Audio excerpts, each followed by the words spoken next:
The death of a 7-year-old girl from an allergic reaction to peanuts has spawned a push for new federal guidelines about what's required of schools to prevent future tragedies. Now, the legislation making its way through Congress would encourage states to adopt laws requiring schools to have these on hand. These are epinephrine auto-injectors, or EpiPens, in the case of an emergency. Lindsay Shively has the story. You'd be hard-pressed to meet a more disciplined high school senior than Caitlin White.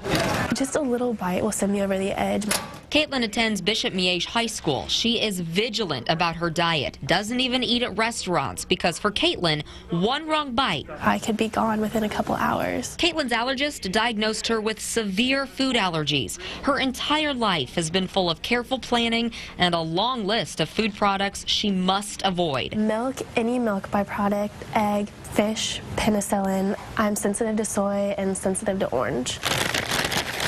Caitlin constantly reads ingredients, packs her lunch, and washes her hands, but despite her vigilance, in the past, even a stick of gum containing a small trace of milk sent her to the hospital. It's a worry every day for me. Her mom, Ann White, remembers Caitlin's first allergic reaction at just 8 months old. By the time I had gotten her to the pediatrician's office, she was pretty much swollen shut, red, and not breathing very well at all. I really thought she was gone. I'm devastated. It's a reality that crushed this Virginia mother. In January, her 7-year-old daughter, Amaria, suffered an allergic reaction to peanuts while at school. I fixed her hair, I curled it up, put a little ribbon on it, and I sent her to school and I told her I love her. And she said, I love you, Mommy, I'll see you later. Though the elementary school had extensive procedures in place, they had no allergy medication to give Amaria. By the time paramedics rushed her to the hospital, she had died. She has a allergy action plan at the school. If she breaks out in hives, if she comes into contact with something she's allergic to, the first thing you do is give her Benadryl. They didn't give her anything. Police are investigating Amaria's death, and it's raising questions nationwide about whether schools are prepared to deal with the increasing numbers of students with food allergies. The patient would break the top of this. Dr. Henry Kanarak is an allergist who consults with school districts in the Kansas City area. Most deaths in the United States that occur due to a food allergy is because no one knew the person had the food allergy, or the person did not have epinephrine available. You can see how that squirts through. Proposed new federal legislation would give states incentives to require their school districts stock epinephrine or EpiPens in every building.